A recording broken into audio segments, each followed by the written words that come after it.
ఈ రోజు గనుక మనం మార్కెట్ చూసుకున్నట్లయితే మార్కెట్ అనేది ఈ రోజు కొంచెం నెగిటివ్ సైడ్ లో మనకి టర్న్ అవ్వడం జరిగింది. ఎందుకు నెగిటివ్ సైడ్ టర్న్ అయింది? ఈ రోజు నిఫ్టీ వాల్యూస్ ఎంత ఉన్నాయి, ఫండమెంటల్స్ ఎలా ఉన్నాయి, క్రూడ్ ఆయిల్ ప్రైజెస్ ఎలా పెరుగుతున్నాయి లేకపోతే తగ్గుతున్నాయి అనేది ఈ వీడియోలో మనం తెలుసుకుందాం. ఈ వీడియో ఎండ్ వరకు చూడండి, మా ఛానల్ని ఫాలో అండ్ సబ్స్క్రైబ్ చేయండి.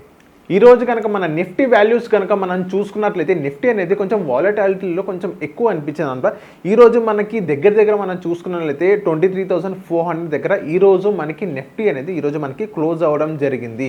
సో ఇప్పుడు మన ఐటీ స్టాక్స్లో కనుక మనం ఐటీ సెక్టర్స్లో కనుక మనం చూసుకున్నట్లయితే సెల్లింగ్ ప్రెషర్ ఎక్కువ ఉండడం వల్ల మనకి క్రూడ్ ఆయిల్ ప్రైస్ అనేది కొంచెం మనకి పెరగడం జరిగింది. సో దానివల్ల మనకి అక్కడ ప్రెషర్ అనేది కంటిన్యూ అవ్వడం జరిగింది.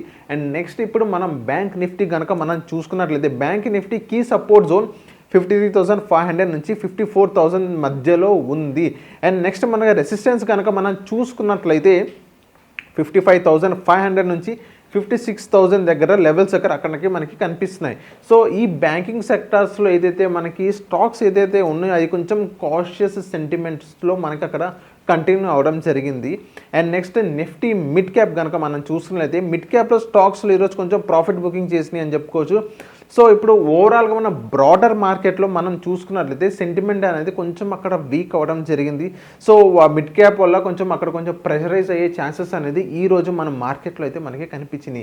అండ్ నిఫ్టీ 500 కనుక మనం చూసుకున్నట్లయితే సో నిఫ్టీ 500లో మెజారిటీ ఆఫ్ ది స్టాక్స్ కొంచెం ఈ రోజు కొంచెం నాకు కనిపిస్తే నెగిటివ్గా కొంచెం ట్రేడ్ అవ్వడం జరిగింది. సో మార్కెట్ బ్రెత్ వీక్ అనేది అక్కడ కొంచెం వీక్ డౌన్ అయిన సిచ్యువేషన్స్ అనేది మనం అందరం అక్కడ చూసాం. సో ఓవరాల్గా ఈరోజు మన టెక్నికల్ వాల్యూస్ కనుక మనం చూసుకున్నట్లయితే నిఫ్టీ సపోర్ట్ కనుక మనం చూసుకున్నట్లయితే 23,200 నుంచి 23,250 వరకు మనకి రావడం జరిగింది.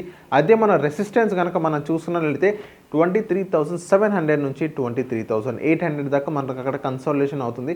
స్ట్రాంగ్ బ్రేక్అవుట్ కనుక మనం చూసుకున్నట్లయితే అబౌట్ 23,800 వరకు మనం అక్కడ అర్థం చేసుకోవచ్చు అనమాట. అండ్ స్ట్రాంగ్ బ్రేక్ డౌన్ మనం డౌన్ వైజ్ కనుక బిలో కనుక మనం చూసుకున్నట్లయితే 23,200. సో ఇది మన నిఫ్టీ వాల్యూస్ అనమాట. టెక్నికల్ కనుక మనం చూసుకున్నట్లయితే సపోర్ట్ అండ్ రెసిస్టెన్స్ అలా ఉంది. అండ్ నెక్స్ట్ ఇప్పుడు మన ఫండమెంటల్ వాల్యూస్ కనుక మనం చూసుకున్నట్లయితే అదే ఈరోజు మన ఫండమెంటల్స్ కనుక మనం చూసుకున్నట్లయితే క్రూడ్ ఆయిల్ ప్రైస్ అనేది మిడిల్ ఈస్ట్లో ఏదైతే సిచ్యువేషన్స్ జరుగుతున్నో దానివల్ల కొంచెం క్రూడ్ ఆయిల్ ప్రైజెస్ అనేది కొంచెం పెరగడం జరిగింది. ఎఫ్ఐఎస్ ఈరోజు మన ఎఫ్ఐఎస్ గురించి మనం మాట్లాడుకున్నట్లయితే ఎఫ్ఐఎస్ అనేది సెల్లింగ్ ప్రెషర్లో ఉన్నారు. ఎఫ్ఐఎస్ అనేది కొంచెం ఎక్కువగా చేస్తున్నారు. సో దానికి తోడు మనకి డిఐఎస్ మనకి సపోర్ట్ ఇవ్వడం వల్ల కొంచెం మార్కెట్ అనేది అక్కడ సస్టైన్ అవుతుంది. గతంలో ఎఫ్ఐఎస్ కనుక వెళ్ళిపోయినట్లయితే కొంచెం మార్కెట్ అనేది హ్యూజ్ బ్రేక్ డౌన్ అయితే కొంచెం డ్రా డౌన్ అయితే సిచ్యువేషన్ మనందరం చూస్తున్నాం. ఇప్పుడు ఎఫ్ఐఎస్ వెళ్ళినా కానీ డిఐఎస్ మనకి సపోర్ట్ ఇవ్వడం వల్ల మార్కెట్ అనేది అక్కడ మనకి స్టేబుల్ అయ్యే ఛాన్సెస్ అనేది మనకు కనిపిస్తుంది. అండ్ రూపీ వాల్యూ అనేది వీక్నెస్ అవ్వడం వల్ల మార్కెట్ పైన కొంచెం ఎంతో కొంత మనకి ఇంపాక్ట్ అయితే కనిపిస్తుంది. ఐటీ సెక్టర్స్లో మనం చూసుకున్నట్లయితే కరెక్షన్ మార్కెట్ని కొంచెం డ్రాగ్ చేసింది అని మనకు అనుకోవచ్చు. సో ఈరోజు మార్కెట్ అనేది ఓవరాల్గా ఇలా ఉంది, కొంచెం నెగిటివ్ అయితే సిచ్యువేషన్స్ అనేది మనందరం కనిపిస్తున్నాం. అండ్ రేపు మార్కెట్ ఎలా ఉంటుంది, ఎలా ఉండబోతుంది అని రేపటి వీడియోలో మనం తెలుసుకుందాం. అంతలోకి మా ఛానల్ని ఫాలో అండ్ సబ్స్క్రైబ్ చేయండి.